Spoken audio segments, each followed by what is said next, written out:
Hyderabad వనస్థలిపురంలో chain స్నాచర్లు రెచ్చిపోయారు. గంట వ్యవధిలోనే 3 చోట్ల గొలుసు దొంగతనాలకు పాల్పడ్డారు. ఎన్జిఓస్ కాలనీ ఇంటి ముందు అలివేలు మంగ అనే మహిళ వాకిలి ఊడుస్తుండగా బైక్పై వచ్చిన స్నాచర్లు ఆమెను మాటల్లోకి దించి మెడలోంచి 5 తులాల పుస్తెల తాడు లాక్కొని వెళ్లిపోయారు. ఇదే కాలనీలో కుసుమాకుమారి అనే మహిళ మెడలోంచి 3.5 తులాల చైన్ తెంపుకుని పారిపోయారు.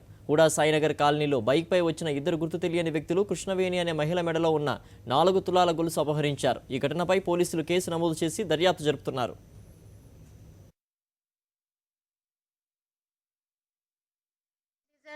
ఎవరేసారా అడిగాడు హిందీలో. నేను ఇంకా సమాధానం కూడా చేయలేదు. సెకండ్ల మీద లాగేశాడు.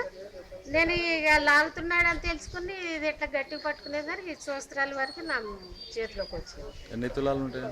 5.5 తులాలు. ఎంతమంది వచ్చారు? 2.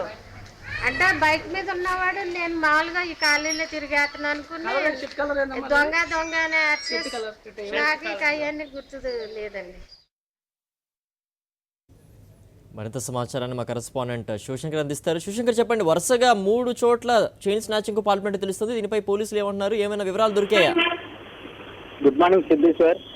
Chain snatching Vanasthalipuram care of address గా మారిందని చెప్పుకోవచ్చు. ఎక్కువగా వనస్థలిపురం ఏరియాలోనే చైన్ స్నాచింగ్ లకు దొంగలు పాల్పడుతున్న సంగతి తెలుస్తుంది.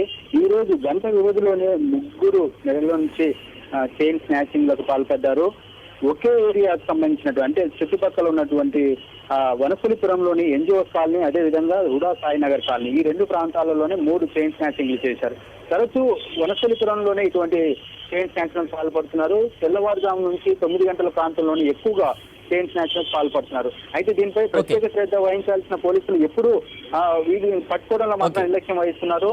అయితే ఈవినింగ్ టైంలో కూడా చేస్తున్నట్టు తెలుస్తుంది. అయితే బైక్ పైన వచ్చినటువంటి 2 దుండగులు ఈ రోజు okay Shivashankar, thanks for the updates.